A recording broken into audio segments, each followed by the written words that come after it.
Well, it's all over here at the Richmond Coliseum, and well, there was no Bambi on ice this time, so I guess from that regard, it's probably a successful night if you're a UVA fan. Otherwise, not very successful at all as UVA falls to Old Dominion, 63-61, an Old Dominion team that came in Hoots with a 1-10 record here. UVA sees its 8-game winning streak kind of blown up here tonight, and sort of an embarrassing loss.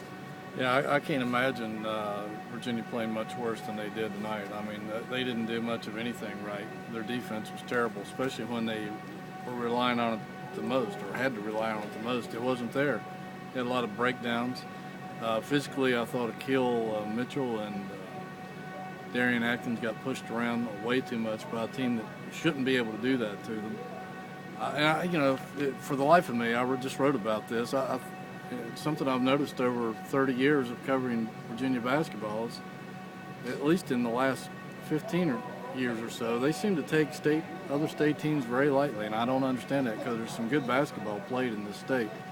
And if they're taking these teams lightly, then shame on them. I hope they learned a lesson tonight because it bit them really hard. That Batten guy is really who bit him. I mean, who the heck was this guy? He'd scored like 6 points in his last 4 games or something crazy, and he goes off for 23.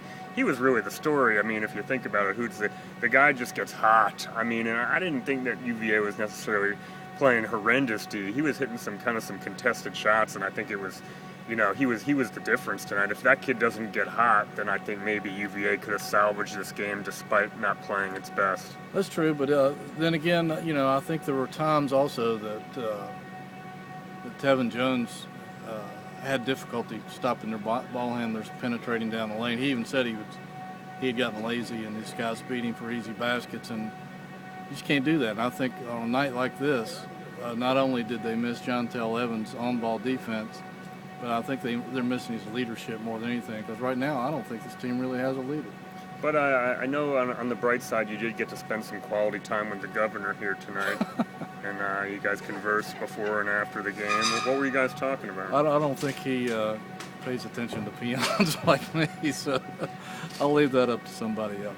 So we got Wofford next Sunday, and then the start of ACC play with UNC coming to JPJ on January 6th. What are your thoughts now? It's kind of hard to get a gauge. Just when you think you're getting a gauge on this Cavaliers team, they throw you a curveball like this. Yeah, well, I'm sure that when they get back from break that Tony is going to have plenty of issues with them to show them, maybe they'll pay attention to what he's saying. Obviously, they didn't get his message from the Oregon State game. So now I would imagine they'll pay attention to him because they've got a lot of issues they need to resolve before they go into ACC play for sure. Even though it's not the typical North Carolina team, it's one that will definitely take care of Virginia if they don't get their act together. And Wofford traditionally is pretty decent too, so if they're taking them lightly, they better sit back and think about it a little bit.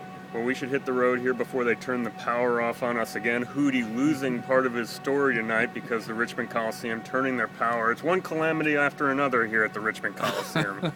So it's another ice bowl. Another ice bowl. So hopefully we won't be back here for another 11 years? That would be too soon for me.